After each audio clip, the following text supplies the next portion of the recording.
Welcome to everyday cooking. இன்னைக்கு நம்ம ராகில எப்படி புட்டு செய்யறதுன்னு பார்க்கலாம். ஒரு கப் ராகி மாவு எடுத்துக்கோங்க.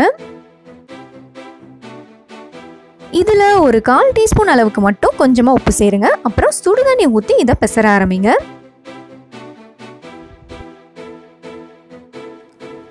தண்ணி நல்லா கொதிக்கிற தண்ணி ஊற்றணும்னு அவசியம் கிடையாது. நல்லா சூடாக இருந்தாலே போதும். இதை நல்லா பெசரிக்கோங்க. உதிரி உதிரி ஆகணும்.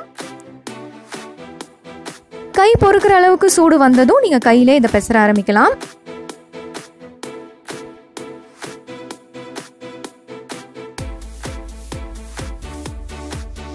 இது நல்லா உதிரி உதிரியாக இருக்குது. இது பர்ஃபெக்டாக இருக்குது. இருந்தாலும் நம்ம கொஞ்சம் டெஸ்ட் பண்ணிக்கணும். கொஞ்சமாக கையில் எடுங்க. அதை நல்லா பிடிச்சு பாருங்கள். பிடிச்சாலும் இந்த மாதிரி கெட்டியாக நிற்கணும். அண்ட் உதுத்து விட்டாலும் நல்லா உதிரணும். இதுதான் பர்ஃபெக்டான ஸ்டேஜ்.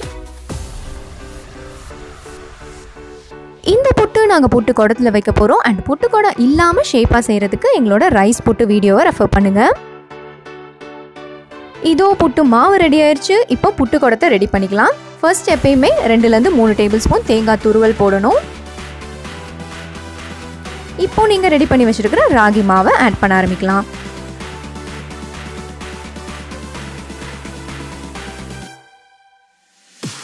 புட்டில் நீங்கள் குழம்பு ஊற்றி சாப்பிட்றதா இருந்தால் நீங்கள் இப்போ பண்ணியிருக்கிறது ரொம்ப பர்ஃபெக்ட். பட் நீங்கள் இனிப்பு சாப்பிட்றவங்களா இருந்தால் நீங்கள் பெசறீங்க பார்த்தீங்களா, அப்போவே சுகரையும் ஆட் பண்ணுங்கள். அது ஆவியில் வேகும்போது சுகரும் நல்லா கரைஞ்சி பர்ஃபெக்டாக இருக்கும். ரொம்ப இனிப்பாக ரொம்ப டேஸ்ட்டாக இருக்கும்.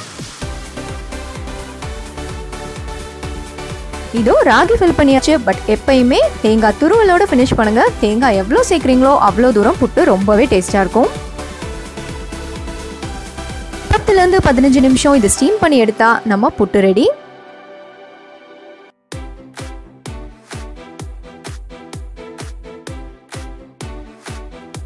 நம்ம புட்டு சூப்பரா ரெடி ஆயிடுச்சு. இதை வெளியே எடுக்கலாம்.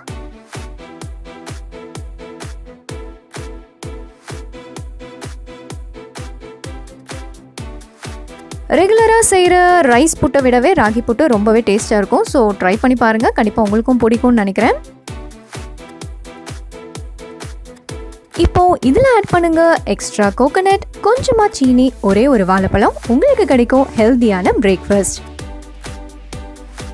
வேறொரு இன்ட்ரெஸ்டிங்கான ரெசிபியோட உங்களை சந்திக்கிறோம். மறக்காம எங்க சேனலுக்கு சப்ஸ்கிரைப் பண்ணுங்க.